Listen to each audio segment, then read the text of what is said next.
વડોદરામાં કોર્પોરેશનના કોન્ટ્રાક્ટ હેઠળ ચાલતા કામોને લઈને ફરી એકવાર સવાલો ઊભા થયા છે। વડોદરા મ્યુનિસિપલ કોર્પોરેશન દ્વારા કરોડો રૂપિયાના ખર્ચે થર્મોપ્લાસ્ટિક પેઇન્ટના 4 ઝોનમાં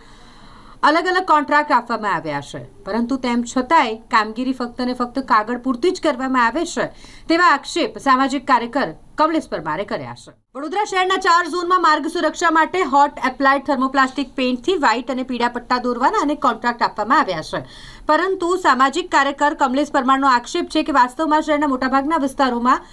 નવીન રોડ બનાવવામાં આવે છે ત્યારે કોન્ટ્રાક્ટરની સંપૂર્ણ જવાબદારી હોય છે, ત્યારે રોડ રસ્તાની કામગીરી પૂર્ણ થયા બાદ પણ આ કામગીરી જોવા મળતી નથી અને કાગળ પર જ કામ પૂર્ણ બતાવવામાં આવે છે। અલગ અલગ વિસ્તારોમાં જઈ તેમણે જાત તપાસ કરતા હકીકતો સામે હોવાનો પણ દાવો કર્યો છે। આક્ષેપ મુજબ જ્યારે મંત્રી કે ઉચ્ચ અધિકારીઓ શહેરની મુલાકાતે આવે ત્યારે જ માત્ર તેમના રૂટ પર ઝડપથી હોટ થર્મોપ્લાસ્ટિક પેઇન્ટથી પટ્ટા દોરવામાં આવે છે, જ્યારે અન્ય વિસ્તારોમાં માર્ગ ચિહ્નોની સ્થિતિ નબળી છે। વડોદરા મહાનગરપાલિકા દ્વારા હોટ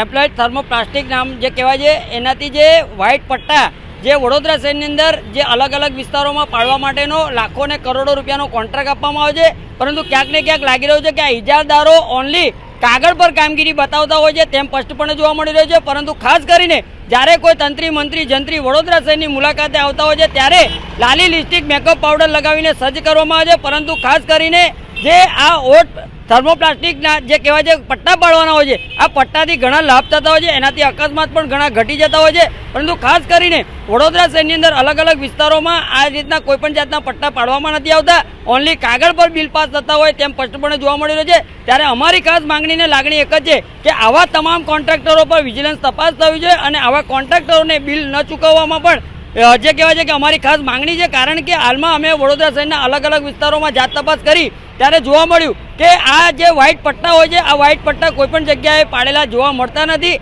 એટલે ખાસ કરીને વડોદરા શહેરના મ્યુનિસિપલ કમિશનર સાહેબ, મેયર સાહેબ, ચેરમેન સાહેબ આ તમામ લોકોએ તમામ વોર્ડ ઝોનની અંદર ફરી અને આની જાત તપાસ કરવી જોઈએ અને આવા કોન્ટ્રાક્ટરોની બેદરકારી હોય તો આવા કોન્ટ્રાક્ટરોને તાત્કાલિક ધોરણે બ્લેકલિસ્ટ કરવા જોઈએ અને અધિકારીઓને સસ્પેન્ડ કરવા જોઈએ તેવી અમારી ખાસ માંગણી છે।